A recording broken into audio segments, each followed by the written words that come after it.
Como começou a Primeira Guerra? Antes de falar da Primeira Guerra, temos que falar como ela se desenvolveu. Começou com a Tríplice Aliança, que na verdade não era a Tríplice Aliança até então.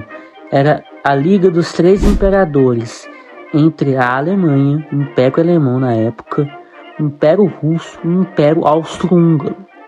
Mas o Império Austro-Húngaro e o Império Russo tinham interesses conflitantes. O Império Russo queria aumentar sua influência nos Balcãs através do pan-eslavismo.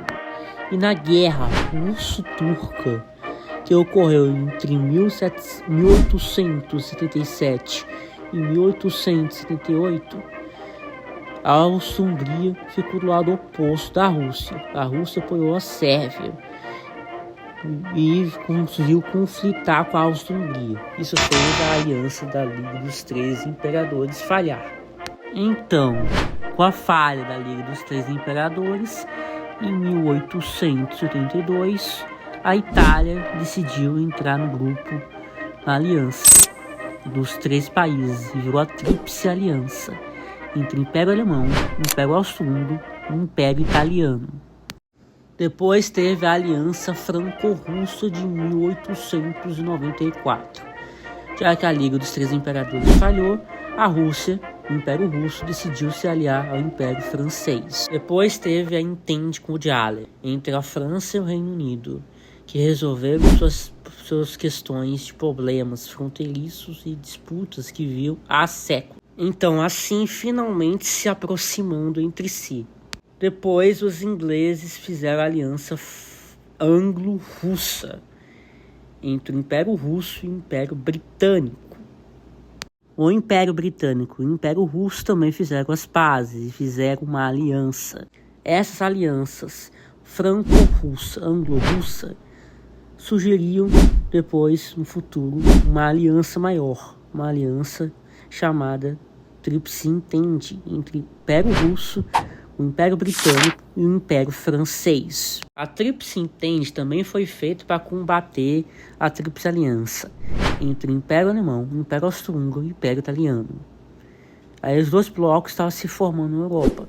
De um lado, a Tríplice Entente entre o Império Russo, o Império Britânico e o Império Francês, e do outro lado, a Tríplice Aliança, o Império Alemão, o Império Austro-Húngaro e talvez o Império Italiano. De Império Italiano, vocês vão ver que eles não entraram na guerra como esperado e mudariam de lado no futuro.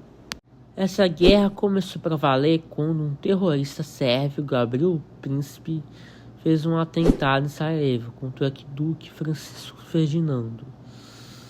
Aí, quando esse evento aconteceu para valer a Primeira Guerra Mundial.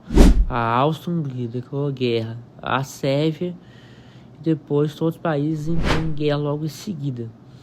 E começando assim a Primeira Guerra Mundial. Depois a Alemanha ajudou a Áustria-Hungria. Inauguraram o Plano Schlieffen. Consistia nos alemães atacarem a França primeiro e depois atacarem a Rússia pelo leste.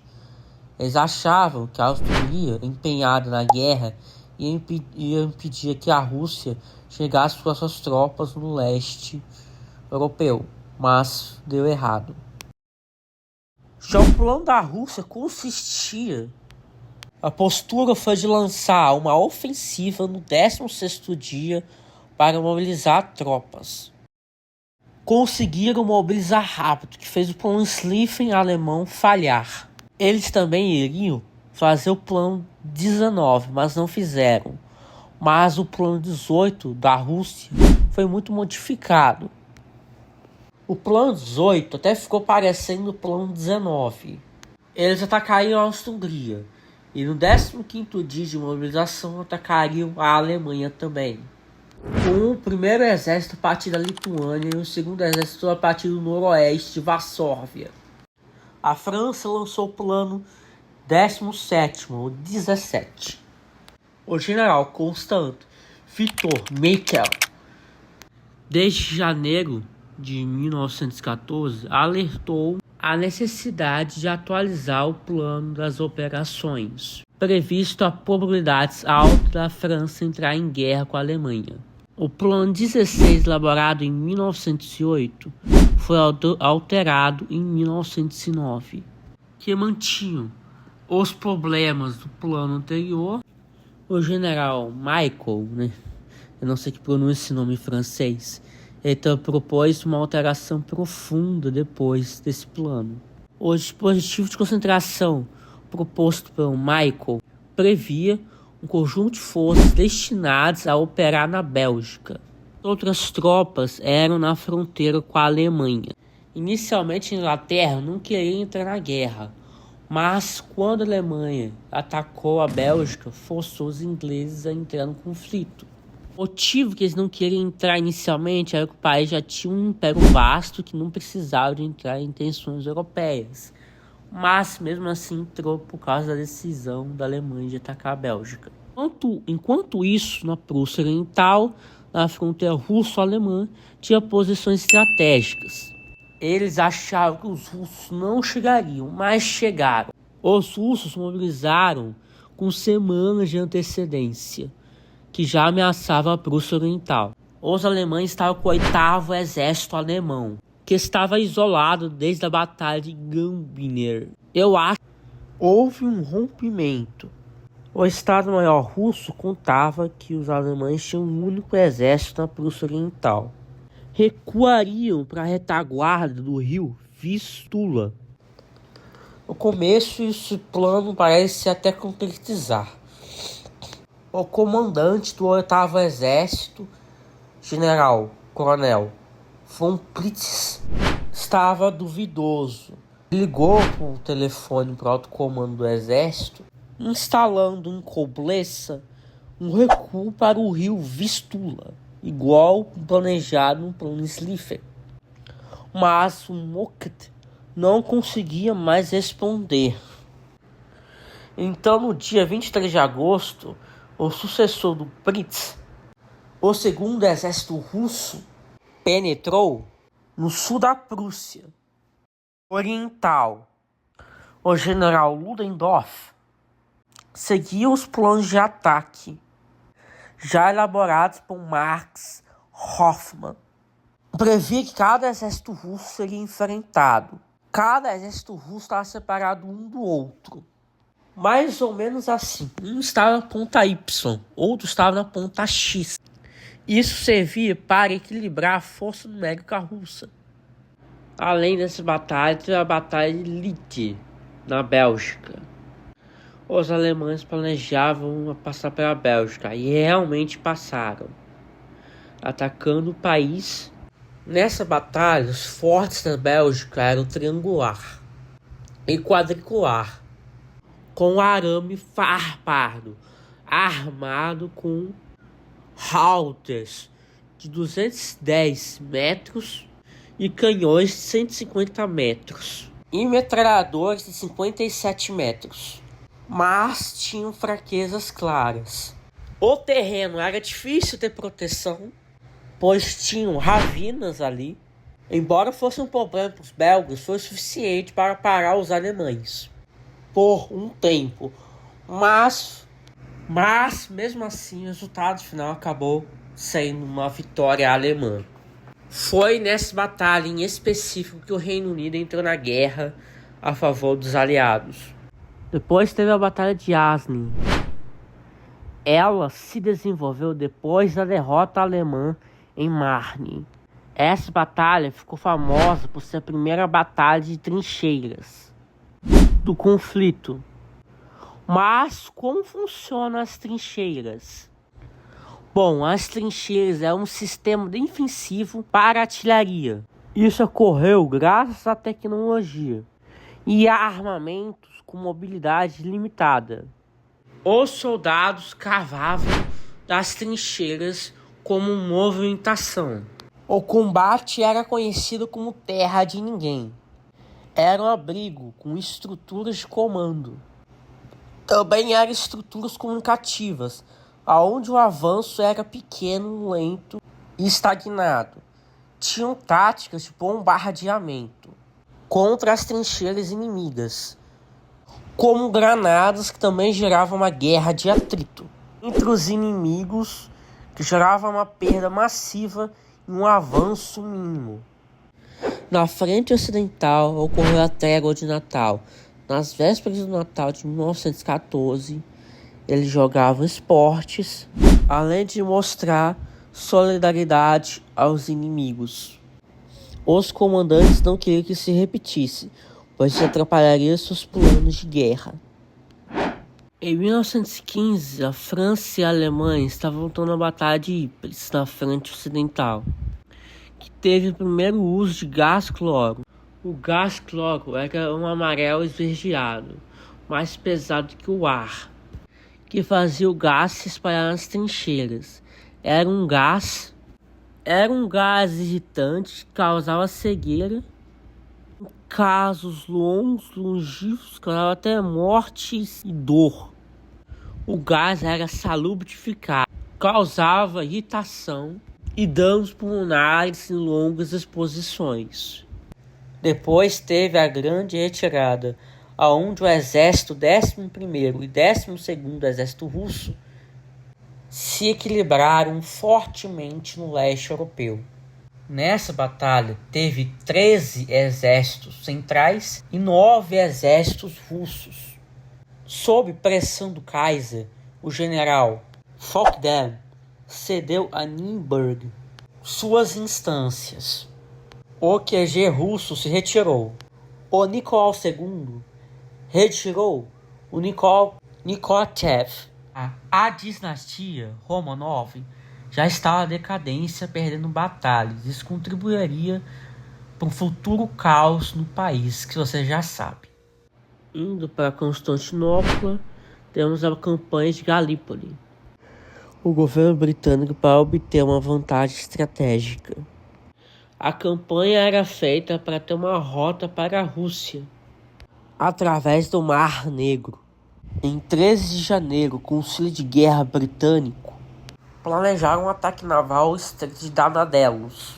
A defesa era dividida entre interna, intermediária e externa.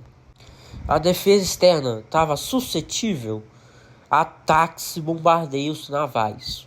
As defesas se localizavam na parte de Canaclá, uma área que é defendida por centenas de áreas marítimas minadas, contendo 370 minas.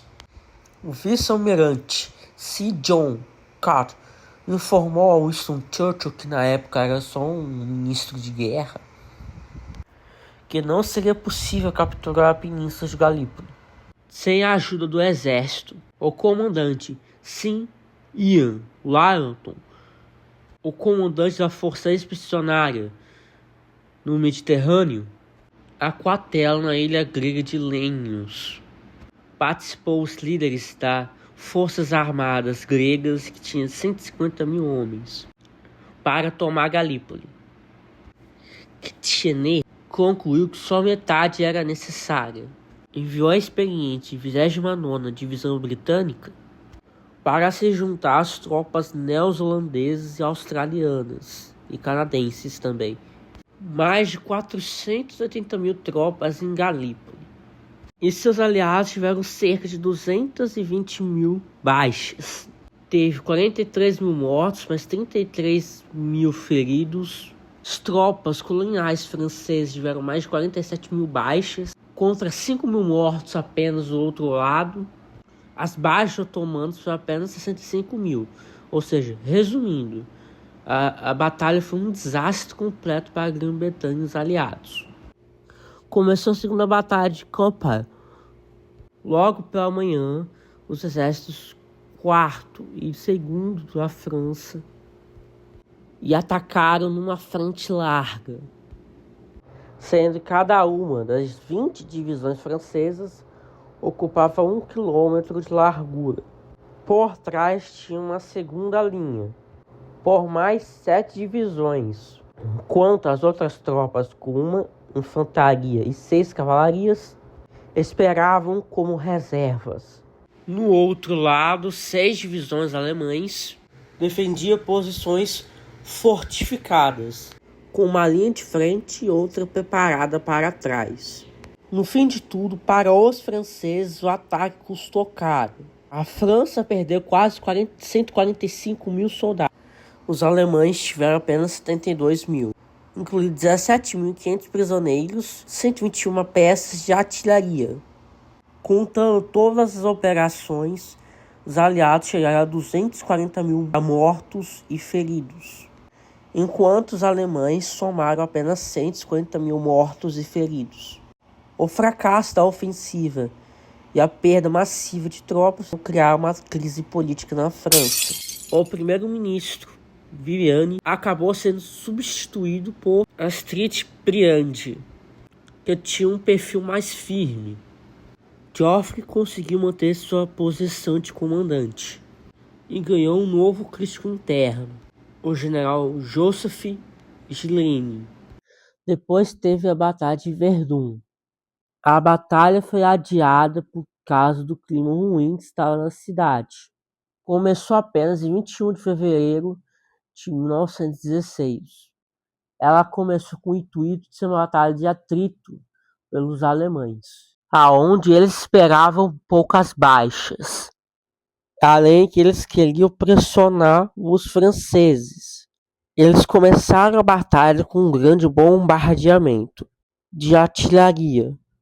A principal defesa foi capturada pelos alemães. Os franceses resistiram no ataque de 6 de março. Totalizaram mais de 20 divisões francesas. O general Pétain ordenou para que nenhuma retirada acontecesse. Além disso, organizou contra-ataques contra os alemães em 29 de março. Os franceses estavam solidificados e a sua própria defesa ofuscou os alemães, dando a eles pesadas baixas no mês de março. Depois de mais de um mês de campanha ofensiva, a operação estendeu na margem leste do rio Meuse. O resultado foi uma vitória tática francesa. Na Batalha do Somme, ocorreu a Conferência de Chantilly. O alto comando militar francês e britânico havia acordado numa ofensiva em Somme, mas nos primeiros 2 anos da guerra havia desperdiçado seus recursos na frente com ataques individuais. Havia quase nenhuma coordenação entre os dois países. Os aliados haviam fracassado no sul com a Itália e no leste com a Rússia. A França e a Inglaterra, os exércitos deles atacaram no oeste.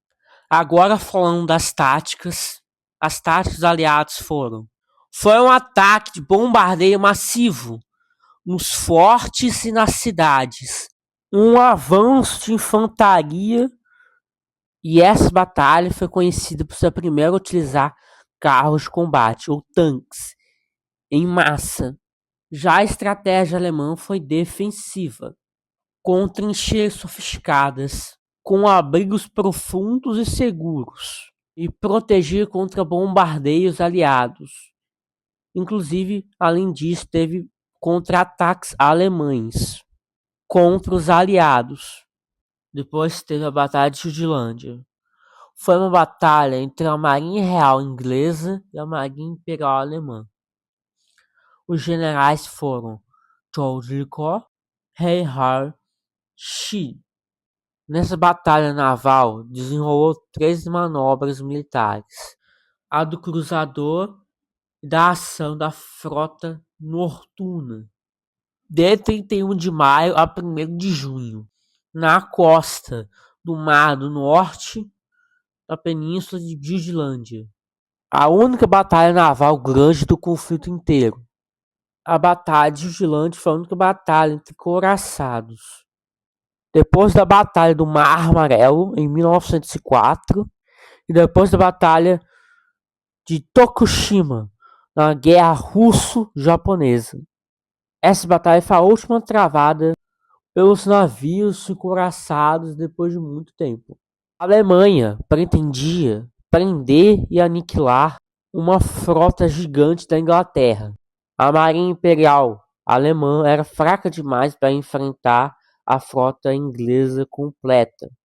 A estratégia maior da Alemanha é de quebrar o bloqueio naval imposto pela Inglaterra e permitir que o mundo tenha acesso aos navios alemães. Resultado: vitória naval inglesa. Nesse mesmo ano teve a Batalha de Isonzo. Nessa batalha, cada um acabou invadindo cada um. Essa batalha ocorreu através do rio Isonzo. Os italianos tomaram todas as iniciativas. Acreditavam num ataque frontal que superaria os inimigos numa ofensiva relâmpago. Mas foram muitas baixas e pouco sucesso para ambos lados. Foram 12 batalhas dessas, variando de vitórias italianas fracas e vitórias austro-húngaras fracas. Vale mencionar que nesse ano, 1917, ocorreu a entrada dos Estados Unidos na guerra, por causa da política alemã da guerra submarina irrestrita.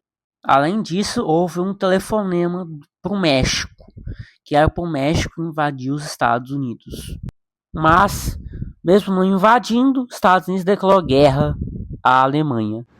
Após a ofensiva dos 100 dias, os aliados lançaram um ataque decisivo aos alemães. A Batalha de Armes começou em 8 de agosto de 1918, com mais de 10 divisões, incluindo britânicos, australianos e canadenses, e franceses, e mais de 500 tanques. O ataque surpresa destruiu retaguardas alemães e as linhas da frente da Alemanha, espalhando pânico.